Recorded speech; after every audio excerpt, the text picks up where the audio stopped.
Hey everybody, it's your boy Jimmy Valentine back with you again doing another review. This time Moon Knight from 2014 In the Night. This is the second story arc, issues 13 to 17 from 2014.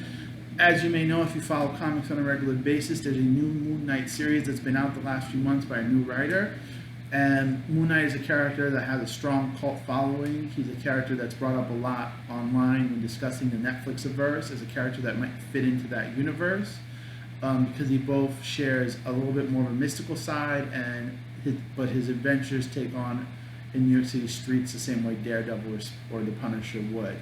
So Moon Knight is a character who is a mercenary who received his powers in Egypt, and there's been a lot of discussion about whether he actually received abilities there, or if he's just imagining things, if he's just projecting, if he has schizophrenia.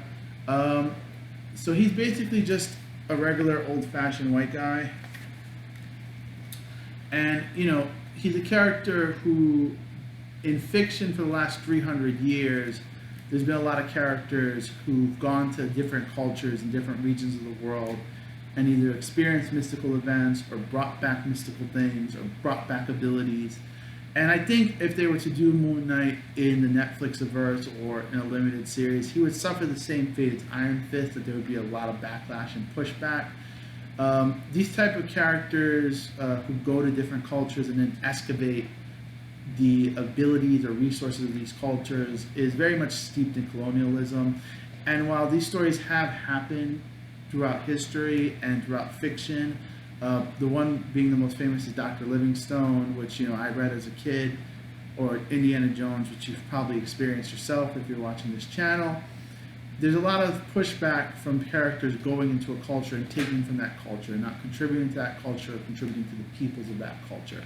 So I think Moon Knight would suffer the same fate, because in terms of Egyptian culture, there's some very dynamic use of ancient gods in this book, but I do feel that people are kind of tired of their cultures being used as window dressing for adventures of white men. And I feel that, if anything, people would push back against this if it was released. Now, that's just discussing the character himself. And ultimately, I really enjoy Iron Fist. I enjoyed the TV series and I enjoy the comics. So I feel that, there's still good stories that can be told in this template. But this is a character who I feel is like an edgelord looking for a plot. He has this very dynamic style visually. The drawings are really well done in this comic, and I think that the artists and the pencilers and the colorists need to be given credit. If you look at this is really good. There's some really dynamic use of artwork and of inks, but at the same time, the plots are not really there. So, in a trade paperback, it's usually a collection of a story arc of a character. So sometimes there's two stories, sometimes it's one big story told over 6 issues, right? But this really feels like watching a bunch of little web comics about a character that were released for like a one-shot or something. Like, none of these stories interconnect in a meaningful way. And sometimes you feel like they are going to connect, but then the next issue completely drops the thread. So there's a part where Moon Knight is fighting a demon that's eating children. And there's a very dynamic image of him going to rescue the child.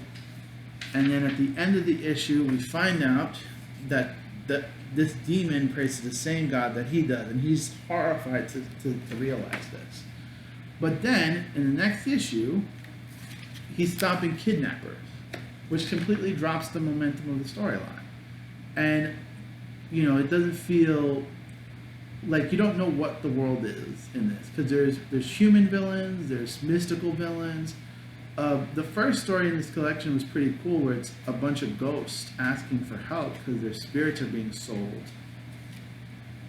And you have all these spirits in an old hotel asking for his help. So I imagine this a little bit like the Nicolas Cage movie with Martin Scorsese, Run All Night, or Into the Night, where it's going to be this very worn out person who's trying to help people that are mystical. But then the next story is him dealing with a set of dogs trying to eat rich people. So you feel like every time the story gains a little bit of momentum or gains a little bit of nuance, it loses it. And you have this character who's an in-between point between Frank Castle and Matt Murdock. So what makes Matt Murdock interesting is that while he's a violent, aggressive person, he really believes in Catholicism. He believes you shouldn't kill people. So it pushes him in these interesting situations because he wants to do the most good he can, but he doesn't want to take a life. Now, Frank Castle doesn't care about doing the right thing. He just wants to punish bad people. He feels that's his calling in life. So he doesn't really care about if he saves a hostage or if he rescues people. It's great when he does it, but it doesn't always happen, right? So in this story, you have this character who's kind of caught in the middle. So he wants to rescue people, but he's also cool with killing people. So, you don't really feel like, what is his morals? What is the tenets of his religion? What does he take from his faith? And, this is a character that needs to be better defined if it's going to gain an audience besides the people that like the costume. And I'll say this, the costume is really fucking cool. But, it needs to be more than that. It needs to be more rich. I feel one of the things that could be done, honestly, and I know this will get some pushback, is if you wanted to do this character, you would either have to do one or two things. You'd have to find a Arab American or Egyptian American to portray this character, because that way it's him exploring his own culture and things of his own culture, right?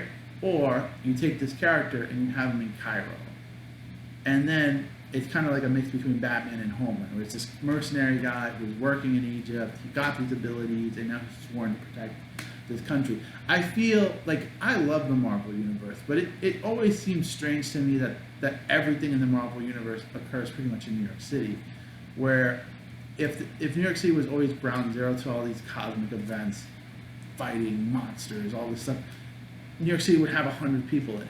People would just abandon it. Where it makes a little bit more sense, at least in the DC sense, that these characters are kind of spread out all over the world. So you can't really escape them or move away from them. Anytime you're in a place with a city, there's going to be a couple of them running around. And like I said, the artwork is really great in this. And I would say if you just want to check out this Moon Knight run from a few years ago, just check it out for the artwork. But the character needs to be better defined, and his motivations need to be more drawn out. And you need to understand what he's fighting for, what he believes in, for his character to have a weight to it. The best characters act as a reflection of the reader or something for the reader to aspire to. And right now, Moon Knight's just an edgelord looking for a plot. Alright, this is my review. I hope you liked it. If you can comment, subscribe, even if you want to fight with me, that's great. I really appreciate anyone who watches the reviews, listens to the reviews, and you can definitely dictate the channel. If you want me to review something, I'd be more than happy to. Peace.